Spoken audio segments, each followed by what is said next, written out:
Hello, and welcome to the Physical Therapy Owners Club podcast. I'm your host, Nathan Shields. And today I've got a longtime friend, fellow PT school mate, and respected friend and associate, Marc Moore of Moore Physical Therapy and owner also of rehabscribe.com. Hey, Marc, thanks for joining me today. Yeah, happy to be here, Nathan. Been a long time since you've been asking, and finally we got together. So the guts up to talk on your podcast, which I think is really awesome. I think you were one of the first people I told that I was starting this podcast. I think before I even moved up to Alaska, like 5-6 years ago. And I knew eventually I'd have you on the podcast, but I'm surprised that it took this long, man. I've been running. Exactly. Right. Well, Marc, I know all about you, man. We've been physical therapists. We went to Northern Arizona University, graduated in 99 as lumberjacks from the physical therapy program there. Tell the audience a little bit about your ownership journey and what you're doing. Yeah, so in 2002, opened a private practice in Mesa, Arizona. My last name, Moore Physical Therapy, made that common. You might call it a mistake at this point, but at any rate, it's it's been good. I've loved the journey as a PT and particularly as an owner of a company. We grew steadily over the course of the years, but really took off kind of in 2015, 16, when we decided to expand and open an additional office out in 2017 in Gold Canyon, Arizona. And then last year, in 2019, I should say, we opened a third clinic in Tempe, Arizona. And we're growing a company out here in the East Valley, Phoenix area. Mm-hmm. Yeah, it's always been awesome to watch your progress and the growth that you've had over time. And Marc and I not only are longtime friends and associates, but we're also members of a similar peer-to-peer group inside PPS. And so we've been able to look at your business specifically and some of the things that you've done to improve it over the years. And one of the reasons I wanted to bring you on, not only because you are a successful physical therapist, but one aspect that you brought to the table a few years ago was your usage of scribes in the practice. And so I want to get into that a little bit and talk to you about how did you come upon that idea and how did you integrate that into your program? And so we can spend a lot of the time during our discussion today about scribes and other things, but tell us a little bit about what brought that into play. Yeah, so in 2015, I realized I was one of these guys that put it off, but finally decided to get some coaching. Mm-hmm. And as Nathan talks about a lot, this is a pivotal moment in a lot of people's journeys. And so I started to take some coaching, and I was in a workshop with actually Jamie Schreier. So mm-hmm. Jamie, some of you have had on your a few times on your podcast, and well-known, great guy. And it was interesting. I was in that talking to another participant there, and he was a chiropractor, because Jamie will have mostly PTs, but I guess also other practitioners in his program. But the guy was talking about having a scribe in his office, in his chiropractic office. And I can't remember where he was at, somewhere on the East Coast. And it just stuck. And I couldn't get it out of my mind. It was just constantly this thought that you've got to do that. You've got to do that. Mm-hmm. And, took a lot of things out of that workshop, but that was the one thing that just resonated with me. And here's why: because I was staying late after work doing notes, right? Like it's a common in the outpatient orthopedic world. You're done with your patients and you're still there hammering out notes, and it's miserable, and it's the part of the job that you just dislike the most. In fact, I always say to people, I say, when you look at different professions, like a plumber, what's the worst part of his job? And we all kind of can fill in the blank. Well, what if you're a mailman? Well, that's the dog that bites you. What if you're the school teacher? Well, it's not the kids, it's the stinking parents. Right. But in PT, what's the worst part about your job? And everybody's like, well, we all know the answer to that. It's real clear. It's finishing documentation, being right. It's the notes. Right. And so I was fed up, and I had decided that I was going to do some things differently, and I was going to eliminate things in my life.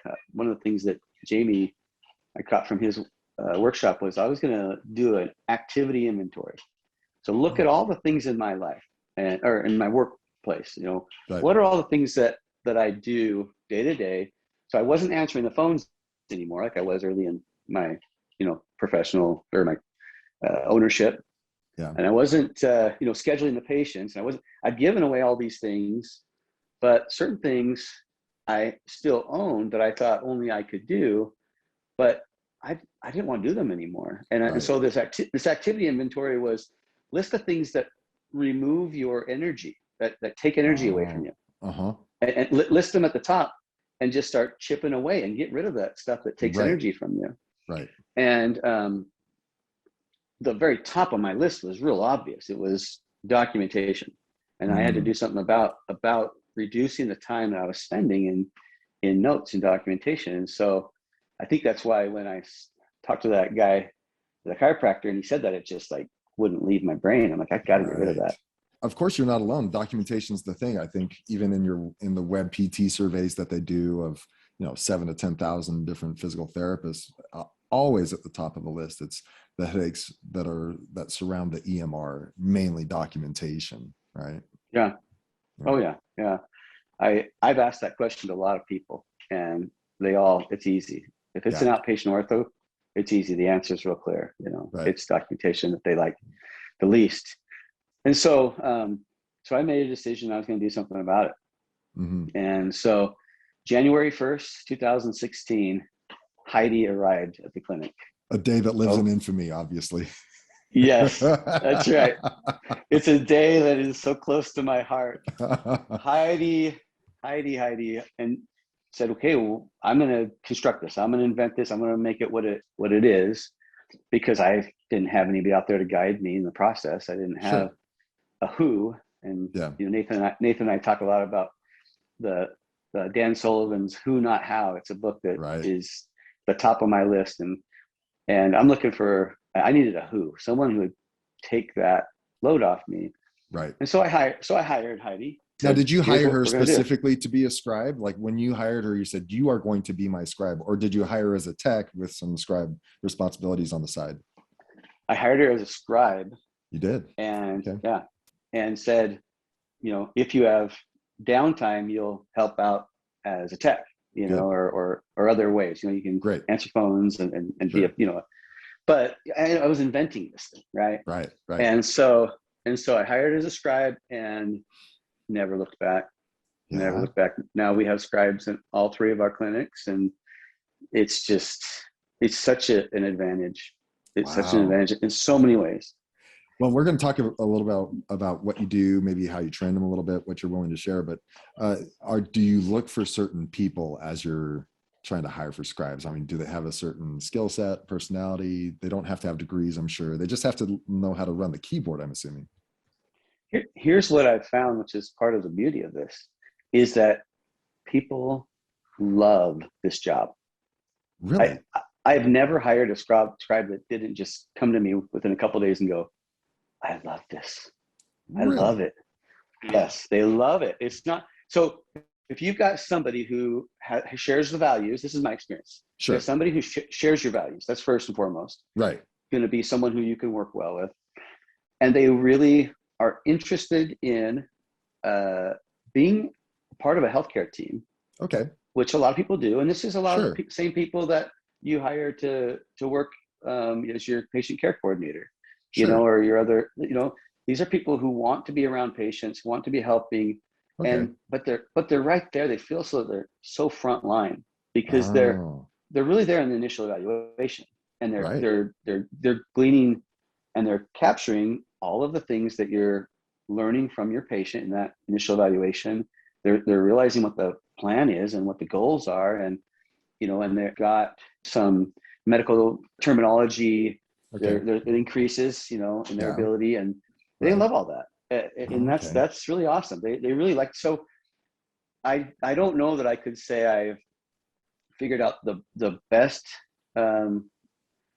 candidate for that, but I've found that it's not hard to find because the job is really enjoyable.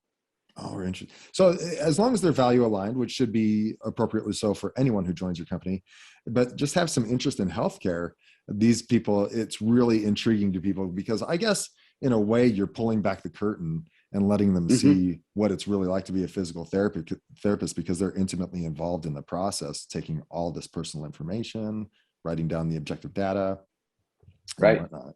And so do Yeah. you have to spend a lot of time then training them on terminologies, vocabulary, and I'm sure they have to spend a significant amount of time doing some training on your EMR, right? So yeah, that's right. So that is where there's a lot of work and time that needs to be invested, like in any job. The more physical therapy way, like we do it in a certain Right. way at our offices, and but then the Rise Rehab or other whoever else out there, they're going to have their ways too. But this can integrate. This doesn't have to Right. be, they're not necessarily having to have one way of doing this. It can Right. fold right into a company's What you're purposes doing. and missions and their methods as well, and Uh-huh. which is one of, there's one. I kind of have four things that I would say that really happened when I put a scribe in our company. Yeah. There were five main things. One, it reduced my personal time by 60%, my documentation time by 60%. Wow. Mine. My quality of my documentation went way up, like way Really? improved, way better. Really? My plans of care and the buy-in that I got from my patients on plan of care on the first visit and subsequent visits, way improved. And this one thing we're just talking about right now, there was a uniformity, and there is now a fairly uniform methodology across three clinics. Imagine that, right? Mm. You've Okay. got all these different providers, PTs and PTAs writing notes and having different, ways that they do things. This allows, it doesn't push anybody into a corner, but it allows some uniformity because Mm-hmm. they're using the same scribes, right? And Right. so there is some there that helps in your Mm-hmm. company. And the last of those five items is it is maybe the biggest, which is when you go to hire new PTs, and you're at a total advantage. Yeah. When someone's competing and saying, well, I might go work for this guy or work for you, but oh, did you say that you're going to reduce my documentation by 60%? Yeah, I think I'm going to go with you. you know Yeah, I can totally see that as an advantage.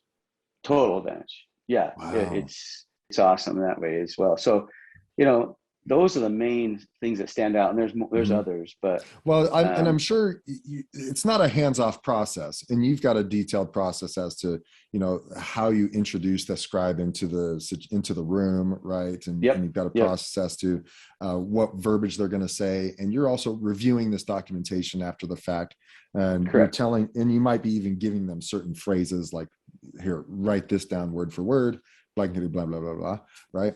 And I'm assuming that over time the way you're training and telling them what to do becomes, like you said, uniform, but also the quality of the documentation improves, and and their ability to read your mind to an extent. Oh yeah, They know what well you're listen, thinking. They start throwing out stuff that they know you would say, right?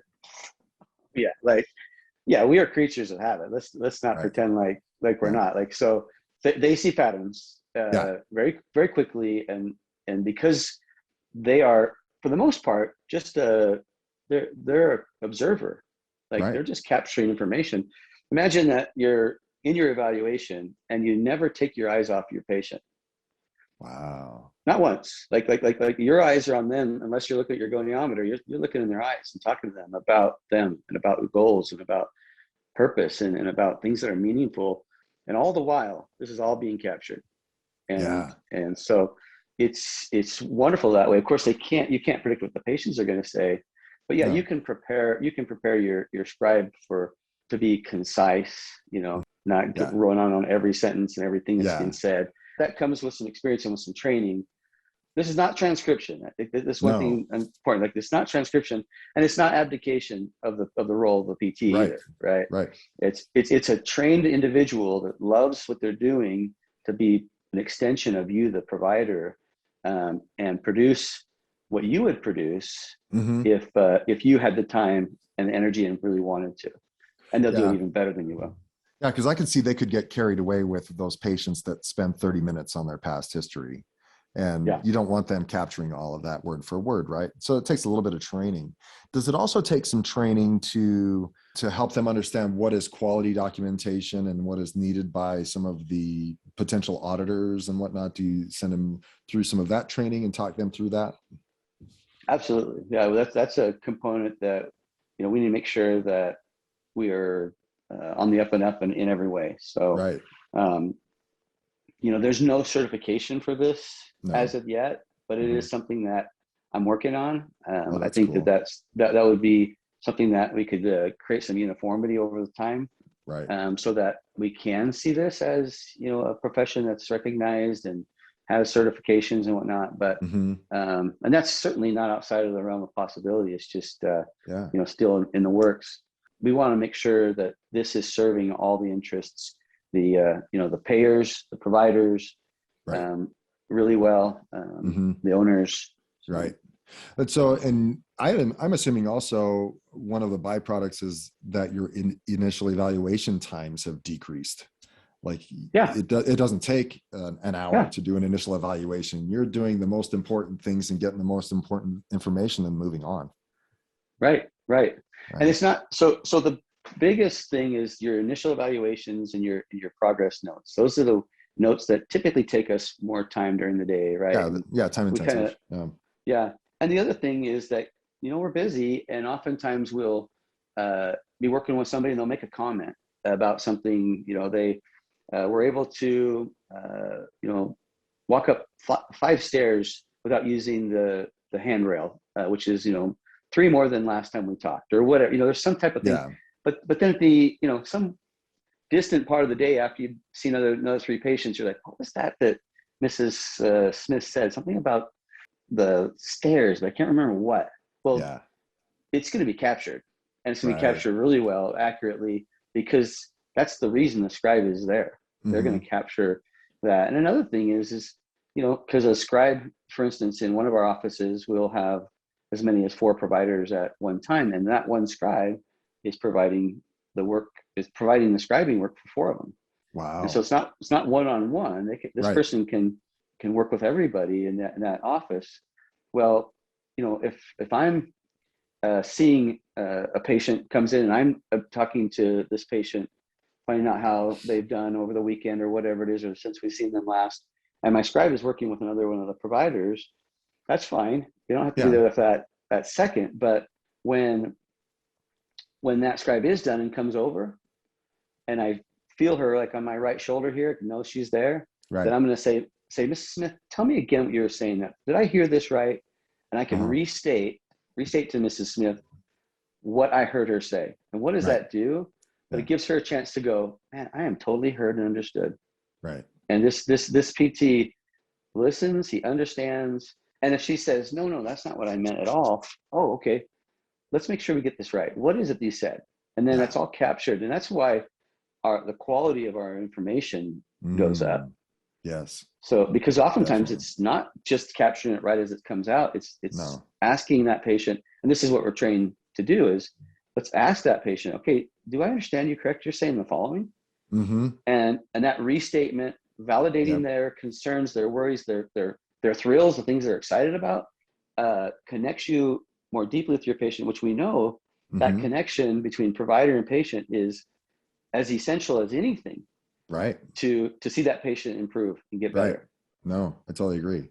They want to feel that connection. And that's maybe it's not a statistic that you measured, but has it changed maybe retention rates or Yeah, has it really? It's changed your retention rates, maybe your completed discharge rate? plans of care. Yeah, that it's way up, and Really?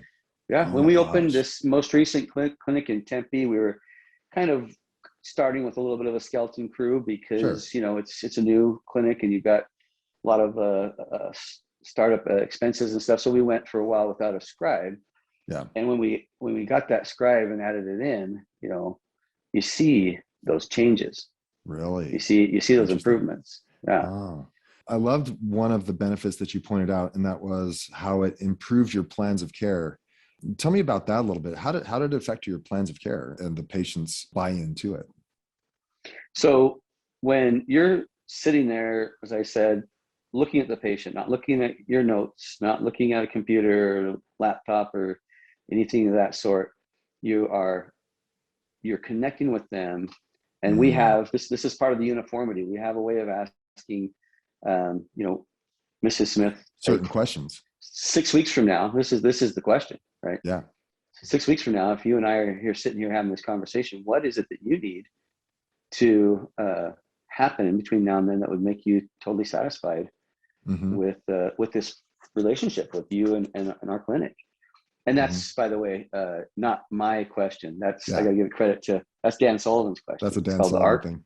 Yeah, it's called the Dan Sullivan question, right? And he's my entrepreneurial coach. So, or his assistant is Chad Johnson's actually my coach. But we asked that question, and what you get from that is such a connection between what they want, and when you can restate back to them what they just said to you, even better than they could have said it to you, because you have the ability to articulate it through the lens of somebody who understands their disease or their pathology and their anatomy, and you put it back to them and they go, oh yeah, what you just said, that's what I want. Buy-in right there. Yeah, plan of care, your chance of executing a full plan of care and having that patient become a well patient and having succeeded goes way up, which also then in turns makes your whole experience better. Your staff loves their jobs better. It's just, you're really getting into why you're doing this in the first place. You do this to help people. Yeah. And so, and it helps the business, of course, because that's, of course, as a business, we've got to be aware of profits. And this is a profitability factor, completed plans of care and the satisfaction of the individuals that both work for you and come through your doors. Like these are all hard to measure things, but we all know about them, and we're working on them all the time. This is part of that. Was there a concern that you're taking on this additional salary, that there was going to be this additional expense, and it's hard to really get ROI, I guess you could say, out of this position? But the trade-off obviously is great, even if it's not fiscal. Well, it is fiscal. Yeah, tell me. So it's right in front of our faces, right? So you got a PT. What do you pay your PT per hour? Mid-70s per year salary. Yeah. Okay, so let's say it's $40 an hour or something of that sort. Cool. Okay. What do you pay a scribe? I don't know. Not even half of that. 12, 15. Sure. Yeah. Okay. Yeah. And so there's your answer. You've taken from a $40 an hour person a task, and you've given it to $13 an hour person, or whatever that is in your region. It makes sense, and it's right in front of your face. Like that's obvious. So that's that $40 a person is no longer doing the $13 an hour job. They can focus on doing $40 per hour things. Right. How could that not help your plan of care become more likely to be executed and have your outcomes just skyrocket, because they can spend the time that they, like people that are working as physical therapists. And right now I'm out of the office. I haven't worked seeing patients for the last 6 months. Which is, one of my personal objectives to where I've gotten, and I'm really happy about that. But for those who work for me, they're the most amazing people. They're there. Their whole heart is to help people get better. That's the reason they're there. And if they're not doing it, if they're doing stuff that doesn't really move toward that direction, then they're just not happy. That's not why they went to school. It's not why they've done all this. And so, what is a happy employee? What's the value of that? What's the value of somebody who's going to stay with you for a long time and maybe forever, because this just fits their needs. And so I think it's eventually everyone's going to do this. It's just Yeah. kind of a no-brainer. Yeah. I'd imagine you probably noticed this in the Tempe clinic specifically, but once you implemented the scribe, morale probably changed a little bit. You know, the feeling in the clinic was a little bit lighter and happier, would you say? I think who really notices this is the providers, and so they do drive providers. PTs in your office drive the morale of the office. Exactly. You know, everybody's feeding off them. They're the ones making decisions, and so you affect that person, you affect the whole thing. Yeah. You know, and oftentimes we also, like we do in our offices, we ask one of our physical therapists to be a clinic director, and they've got additional roles and responsibilities, and this frees them up more too. Mm. You know, you can imagine. So yeah, Well, it can't help. I love the fact that you have them bouncing or shared between at your space 4 providers. Do you think there's a limit to that? So if someone Oh, had 15 for sure. providers in a clinic, that maybe they need 2 or 3 or 4. For sure. Yeah, there's a capacity there. We've found sort of a formula that works for us, and so but then you can also use this individual as part of your team in other ways too. Let's say, Okay. for instance, Yeah. you've got a single provider clinic, and it's just not enough work to have a full-time, all the time scribe, right? Yeah. Well, they are minded, they're healthcare minded people that want to provide care. There's places where they can help out in your office. We've experienced this, and Yeah. we've been doing this now for coming up on 6 years, so we've Right. got a lot of experience And so in you it. So find them being a scribe for 4 providers doesn't necessarily keep them busy full time. They should be finding other things to do, essentially. no, I think with them, with 4 providers, is pushing the limits of an individual scribe. Oh, okay. That's good to know. Yeah, yeah. I think that it's it's 3 is kind of a sweet spot, at Okay. least in our format, the way we do it, and Okay. you really can vary that a great deal. For instance, if a person's coming in, it's just a daily note that you're not doing a progress note or an evaluation of the sort, then they're just going to be capturing subjectives and helping capture objectives from the provider, Right. and that's not a whole lot there. So it Mm-hmm. depends. There have been periods of time when they can't capture all of those things. They primarily are doing the progress notes or the evals, and Mm-hmm. so there's some flexibility there. But your providers also understand that, oh, you know what, if it's if the scribe's busy, I can also do my note. I don't need to wait for them.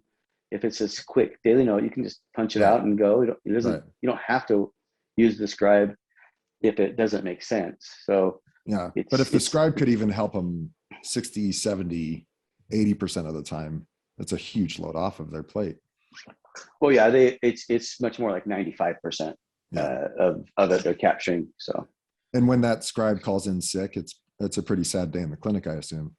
it's gotten to the point where they've forgotten what it was like to go without it, right? And Right. so they're like, what the heck's going on here? The scribe's not here. And you're like, nah, you're gonna have to do your own notes. What? I didn't sign up for this. Yeah. Welcome to the rest of the world, right? Yeah, that's a moment where you can say, well, there's other offices around town that don't have scribes. You can work for them all the time, never have one.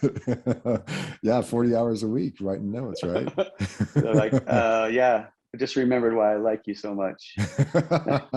Do you have a hard time filling that position of scribe when it's open? No, we never No. have had. Okay. No. Interesting. But you know what? We're in a place that we have. I've realized this recently when I have friends in other places in the country, like our friend in New Mexico, right? Mm-hmm.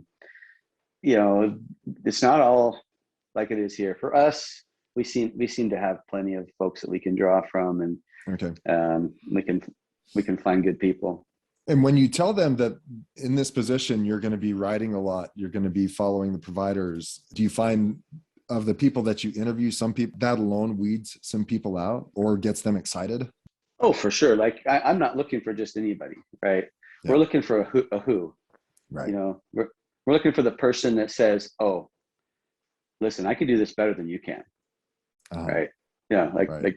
I surely can do it better than your PTs can. Like type, capture information. Yeah. I'm better. I'm better at that than all the people here. So they're a who. They're a person that knows how to come in and make it happen. And they need to learn a little bit about physical therapy and about the system. And but they're coming in proud of their abilities to type fast and to capture information and to be able to glean it and make it concise and what the providers want it to be. You know, so they just have their little rolling station, and when you're done with an initial evaluation, they roll out and find the next patient that they haven't captured information on yet, ask them how they're doing, and talk to the PTs, and just kind of work the clinic all day long, right? Yeah, and the patients know them. You know, they're engaged with patients because the patients see them every time they come in. That's Heidi. She comes every time and capture, and you know, it gives you that moment as a provider to make sure that you've put your thinking brain on with that patient. You're not just going into treatment mode. You know, Heidi's going to come over behind you, and you're going to have to go, okay, let's capture the pertinent and important information here. And so that's good too. It's good for the provider. There have been many times when I've been in a particularly challenging evaluation, and usually I've got patterns of how I do an eval, right? Right. And for whatever reason, if it was like this patient just threw me curveballs, and I was just like out on some other tangent, going, "Wait, what's going on here?" Trying to figure it out, and the scribe will say, "Hey, don't forget, you usually do this and this assessment with this kind of patient. You know, did you want to, do a straight leg raise test here?" "Oh yeah." "Okay, thank you." Like, so that's awesome. Like you're like, duh, I always do that test. I always, that's part of, I need to get that neural tension information. But at that moment it was, Just lost. And so they help in a lot of ways, and they know that. And you turn and look at me and say, you know what, without you, it just wouldn't be as good here. And they love what they're doing for you. That's cool. We've covered a ton of stuff about scribes. Is there anything else you want to share that maybe we missed?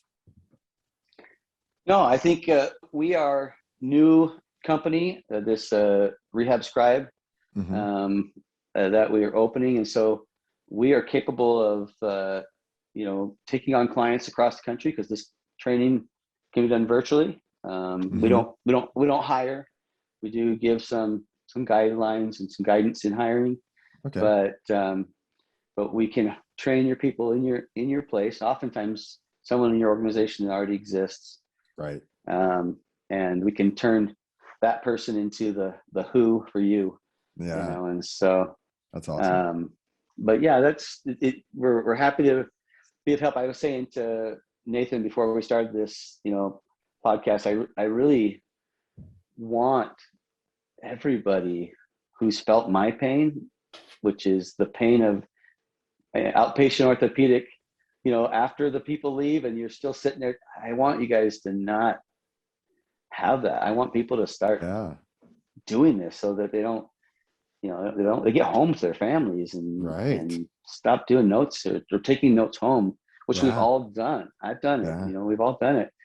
And it's a little bit of an investment, but it financially it does make sense. It comes back. Right. So understood. Any other small things that you've done over the course of your ownership journey? You've been a practice owner for almost 20 years now. Any other small things that you've done that have impacted your business that you would share? Yeah. I listened to this podcast, Nathan, so I was prepared for that question. or a variation of some sort. And I was thinking to myself, what are some of like the the things, because I listen to, the other successful PT owners come on, and I Mhm. glean a lot, and I value that and I appreciate that. And three things that stood out to me. One was my morning routine. Mm. As good as my morning is as good as my day is going to be. Wow. Those first two uninterrupted hours of the day are Hmm. so important. Getting coaching, Hmm. reaching out to get somebody to help you. You need it. For Even though sure. all the information I believe that I need is already inside here. And I think great coaches don't necessarily add stuff in your brain. They just pull it out of what you already got. Right. Right. And then mastermind groups, like we've Hmm. been in together through the peer-to-peer program, APTA, that, and other mastermind groups that I'm in are super helpful to me. Those are the things I think Hmm. I would say, and there's a myriad of others, but those are big. They Yeah. Yeah. changed things for And me. I can tell that you've made a difference just from an outsider's perspective, that you've made significant changes in your business as you've gotten the coaching, as you've done the networking, and as you've pulled yourself out of treating, right? You've Oh had yeah, more time to work on your business. All those have been influential in your growth. And I've seen the growth in your company because you've done those specific steps. yeah. It has. If I go back and I look at my first coaching I took 2015. 2 years later, I opened my second clinic. Yeah. After 12 years of just kind of going along, right? Yeah. Just doing your two thing. years after 2 years after that, I opened my third clinic. Two Hmm. years after that, I take myself out of treating patients altogether and just doing what I want to do right now, which is Right. be a business owner.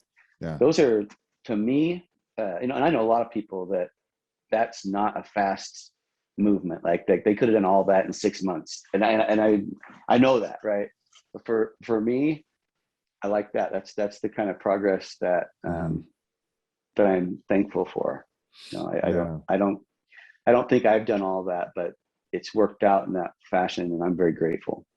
Very Looking back grateful. on where we're at now, and because we've had a very similar trajectory to our schooling and careers, obviously we're Yeah, tied we for opened such a our long time. clinics. We open our clinics within months of each other, Within, yeah, I think so.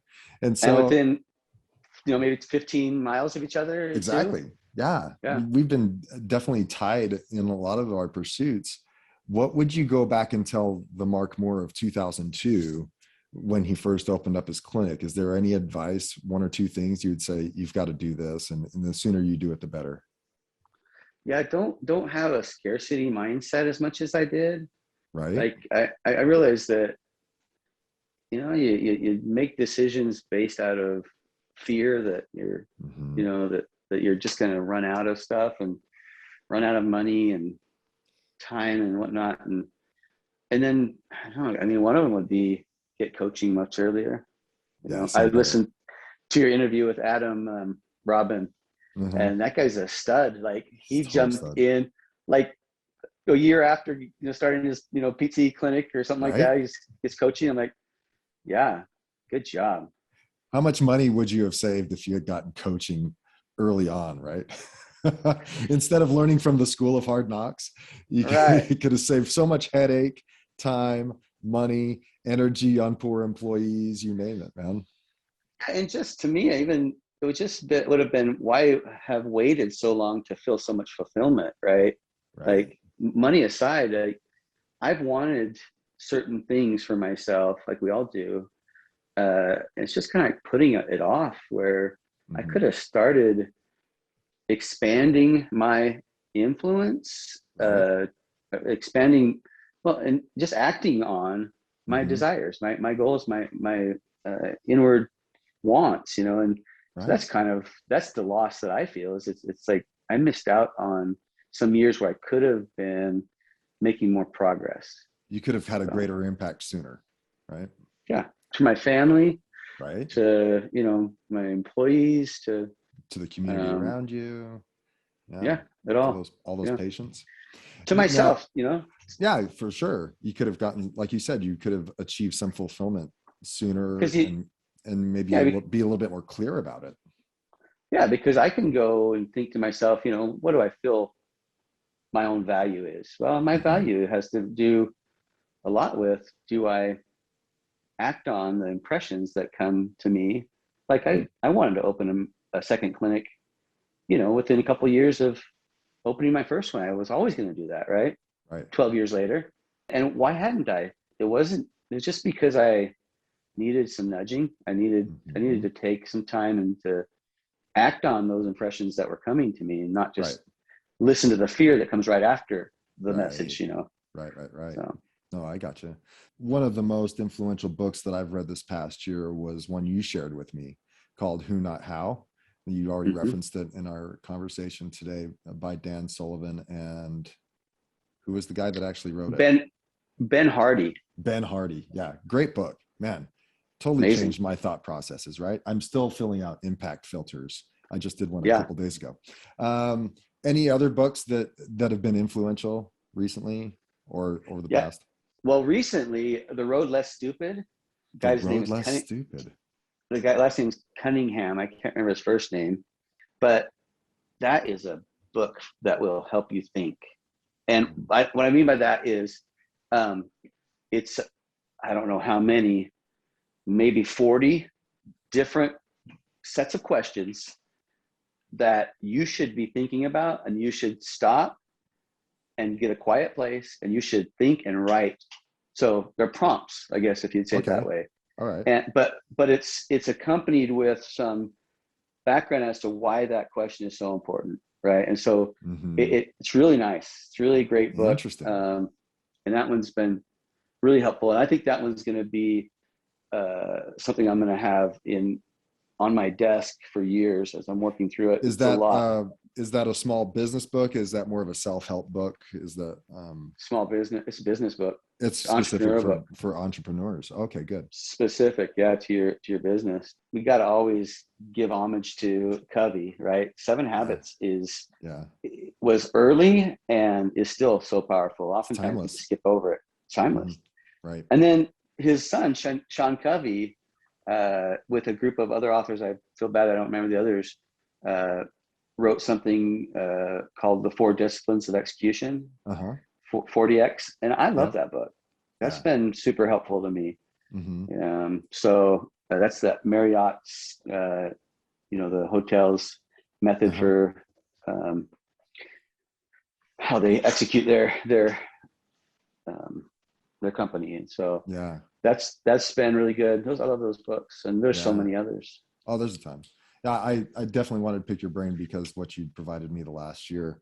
So I'll have to check out The Road Less Stupid. Yeah, that came from left field. I hadn't heard that one. Yeah. So actually, Ben Hardy and Dan Sullivan are authoring another book. It's just about to come out, I think, October. Really? Oh, really? So this is Dan's second big market book. So those who know Dan produces a book every 90 days. He produces a new book. But Who Not How was his first widely published book. Like the other books he produces are for people that are in his workshops. Yeah. But that was a major market book, Who Not How, and it did really well. And but I can't remember this other one is. It's called I think it's like The Gap and the Gain or something like that. It's awesome concept. I haven't read the book yet because it hasn't come out yet, but I know the concept very well. I've been benefiting from it for years. So yeah, I remember listening to his podcast and he talked about the gap. So it's going to be a big elaboration on the gap, I assume. That's right. With the same author, Ben Hardy, who's awesome. Ben's a stud. Ben's a stud. Yeah, he's got other books of his own, but their collaboration is incredible. Right. So Dan Sullivan writes 0 of the book. So he goes to Ben, here's the concept, and trusts Ben. So Ben is his who, and he steps away, and literally Ben writes the whole book. Right. But it was Dan's, not any words in there, unless Ben just happens to be quoting him. It's not any of Dan's writing. And so he's a great example of getting people like a scribe, someone who wants to do and loves to do that particular work. Because that's the other thing about it is in every job that's out there, there's somebody around you that loves that job, especially the ones you hate so much. Yeah. Like just give it to them. Let them run with it because they're going to do so much better job than you are. So, we talk about that a lot recently in my masterminds. Is a number of therapists, some more than others, but most of them dislike marketing. And Yeah. and it's because of their dislike of marketing that their marketing efforts are stunted. I mean, they'll, numbers get low, and so they do more marketing, and numbers come up, so they stop marketing, or Hmm. they try singular efforts every now and again, and that kind of thing. Whereas the Hmm. guys who are successful, and if you're going to take a page out of those who are successful's book, it's to find the who. Okay, you don't like marketing. Well, let's find someone that does, that loves to visit doctors' offices and play the game and try to get past that front desk person. So people like doing that.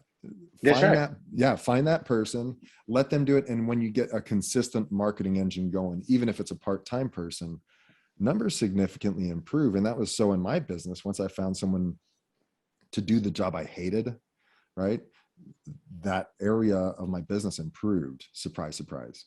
Right. And so it's awesome that you've taken this concept down to the scribe level. Yeah. Yeah. No, I'm trying to live that concept as much as I can, because there's still things in my life, going back to that, activity inventory that I did years and years ago, wrote down all the little things that I do, Uh-huh. and there's still items on that list that I might be really good at, but I might even be the very best at it in my organization, but it removes energy from me because I Mm-hmm. don't like it, or it's not keeping me in the areas that I love and bring me energy. I'm Yeah. still trying to chip away, and I will for the rest of my life. Let's be Yeah. honest. Like, Yeah. this is a process, and I know that. But That was a yeah. So, really impactful exercise for you. And it's one that you're still going back to, it sounds like, years later. oh yeah, yeah. It'll Yeah. be forever. Mm-hmm. You know, until someday I go, hey, now everything I do every day is only what brings me energy. But then what's going to happen? My interests will change, Yeah, exactly. and then I'll be like, oh, I don't like that anymore. Yeah, Now I want to paraglide or something. there you go. I just got back from a Life. golfing I just got back from a golfing trip for a few days, and that's something that could give me energy every day Yeah, to there you wake go. up Right. and have no other concerns about how well I'm going to play golf this day. Yeah. Awesome. That's fun. Well, hey man, thanks for your time. Again, if people wanted to reach out to you, how do they get in touch with you? Well, in regards to the scribe, it just admin at rehabscribe.com. Admin at Admin. rehabscribe.com. Okay, Just leave cool. me an email. Yeah. Basically, if they're interested in getting some help in developing a scribe in their clinic, we'll just get on the phone. We'll do a consultation and find out what their Awesome. needs are, and make a decision as to we can help them. Great. So, Well, cool. Thanks for your time today, Mark. I appreciate it. absolutely, man. It's a good time. All right. We'll talk to you later. All right. Thanks.